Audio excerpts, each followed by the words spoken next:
Hello friends, welcome back to my channel the nomadic banker. আমি পূজা। তোমরা সবাই কেমন আছো? আজকে তোমাদেরকে একটা স্নিক পিক দিচ্ছি স্টেট ব্যাংক অফ ইন্ডিয়ার ক্যান্টিনে, যেখানে আমরা খাই। প্রথমেই ঢুকে যেটা দেখছো, এখানে স্কেল 5 অ্যান্ড অ্যাবাভ হায়ার অফিসিয়ালসরা, AGM অ্যান্ড অ্যাবাভ যারা, ওনারা এই পার্টটায় সাধারণত লাঞ্চ বা যে কোনো ডাইনিং করেন, আর এটা ফর অল। তো ক্যান্টিনটা দেখো, বলার তো অনেক কিছুই আছে। খাওয়া দাওয়াও খুবই ভালো আমাদের ক্যান্টিনে, সিম্পল খাওয়া, যে রকমের বাড়ির খাওয়ার মতন হয়। এই দিকটা যেটা আমি প্রথমে দেখাচ্ছি, এটা হচ্ছে ভেজ সেকশন। ক্যান্টিনে কিন্তু বিরিয়ানিও পাওয়া যায়, পাস্তাও পাওয়া যায়, চাউমিনও পাওয়া যায়। এই পুরো দিকটা ভেজ সেকশন। আর এবার যেটা দেখাচ্ছি, এই যে শুরু হলো ননভেজের, ফিশ ফ্রাই দিয়ে, তারপরে ডিম আছে, মাছ আছে, মাছ 2-3 রকমের, মাংস আছে, আর এখানে দেখো দই, মিষ্টি, নানান রকমের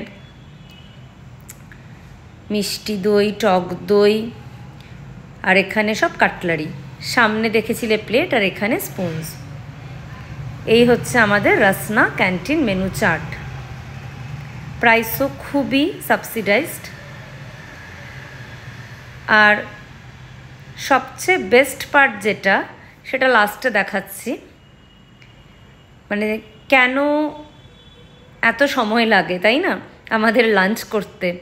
এটাই বোধহয় কারণ। মানে এই ভিউ দেখতে পেলে তো সবারই সময় লেগে যাবে লাঞ্চ করতে। না, আমি মজা করে বললাম, কিন্তু সত্যি এত সুন্দর ভিউ। এই ভিউটা দেখার জন্য আমরা নানান জায়গায় প্রচুর টাকা খরচ করে খাই। এই হচ্ছে সেই গঙ্গা আর হাওড়া ব্রিজের ভিউ SBI ক্যান্টিনের জানলা থেকে।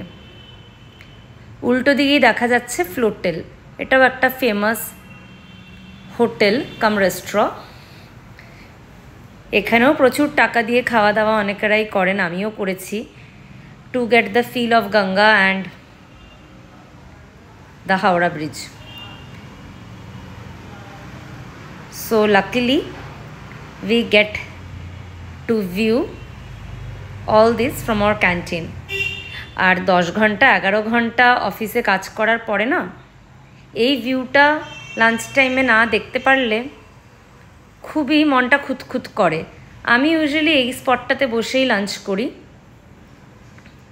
আর একদম সামনে পুরোটা বিল্ডিং, হাওড়া ব্রিজ আর মা গঙ্গা সবই দেখা যায়, ফ্লোটেলও।